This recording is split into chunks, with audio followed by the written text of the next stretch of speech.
Welcome to today's episode of Miles to Go. Today we're discussing fats and oils. Did someone say something about oil changes? Mr. Hutman, what do you have there? We're talking about vegetable oil, peanut oil, lard, butter. What are you doing? Well, nothing, I guess. Okay.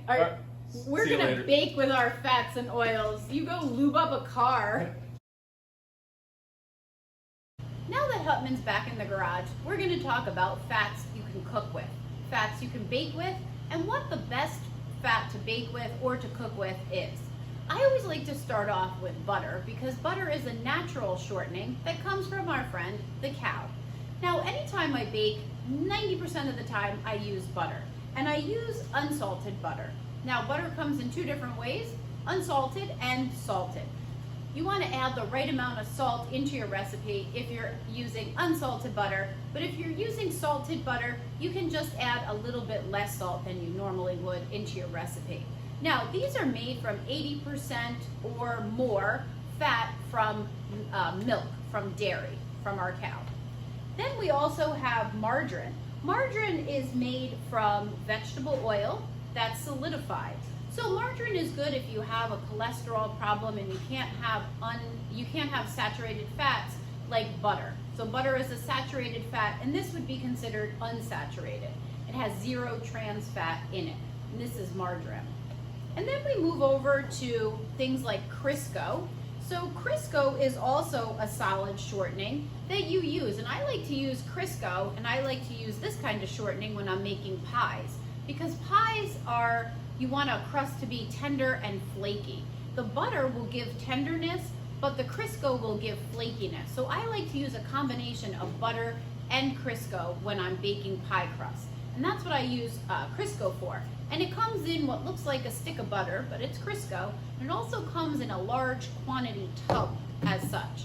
And that's perfect when you get into Thanksgiving and you're making lots of different pies. Now, here we have another example of fat that comes from an animal, and this is called lard. Lard comes from rendered pig fat, and this is not one of the healthiest fats that you can find, but it does have its place in the baking world. Again, some people like to use this for pie making because it does give a flaky crust. So lard comes from a pig, whereas butter comes from a cow. So we have two of our animal friends represented here today. Now, moving on to our liquid shortenings, we have vegetable oil. So vegetable oil is a great all-purpose oil. You could use this in any quick bread, in a muffin recipe. It has a mild taste. It's not so overpowering. You can fry with it. You can bake with it. Vegetable oil is a really good staple to have in your house, as is butter. So the vegetable oil, good all-purpose. We're going to use it many times throughout this year as one of our shortenings. Then you turn to other kinds of oils, like for example, this is a sesame seed oil.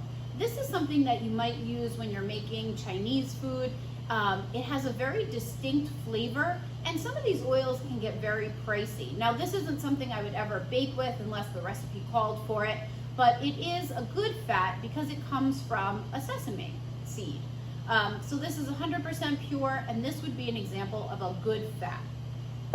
We also have here peanut oil.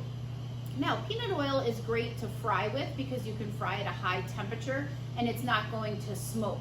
Whereas if you're making something like chicken cutlets and you're trying to fry with butter, that butter is going to burn before it gets to the right temperature. But peanut oil is a good choice to fry with, and it comes from peanuts. Now, we have a staple in my house, olive oil. Olive oil, again, comes from olives, and it's a healthy fat. It's good for you, heart healthy. And I like to use olive oil when I'm frying things like chicken cutlets or eggplant cutlets or meatballs, of course. This is not something you really want to bake with because it does have a strong flavor and a strong odor. So that's why you want to pick something like vegetable oil, which is mild, whereas olive oil, peanut oil has a stronger, distinct flavor. Now, I found these in Hannaford. This is a grapeseed oil, and this is a walnut oil. Both kind of exotic oils, if you will. These might be nice if you're making a salad and you wanted a little extra flavor. If you're making, let's just say, a salad with apples and walnuts and some nice crisp greens, you might use the walnut oil instead of just the vegetable oil. But these kind of exotic oils, if you will, do get to be quite pricey, and they are very expensive. But they're also heart healthy to use. Now, coconut oil is something that I'm often fascinated with. It's a good oil. It's healthy. You can put it in your hair. You can put it on your body.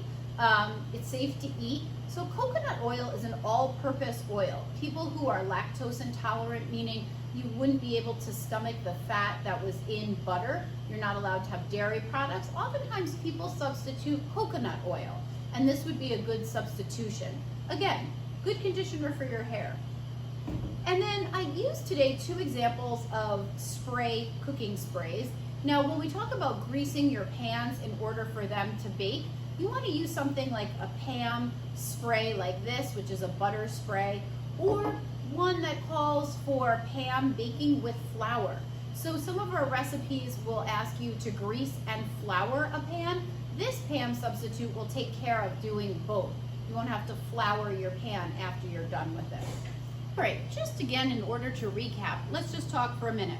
Shortening, the general term shortening, is any fat that is solid at room temperature, like Crisco, lard, butter, or margarine. All right, just remember, you always want to think about your heart. You have one heart, you always want to treat it well. So you want to give your heart healthy fats and healthy kinds of oils for your heart. Some healthy fats include fats that come in olives, canola oil, peanuts, avocados, any kind of nuts, sunflower seeds, pumpkin seeds. Fish is a good healthy fat, omega-3 fatty acids, soybean oil, soy milk, and tofu. Those are all examples of heart healthy, good fats. These are examples of things that you can bake and cook with.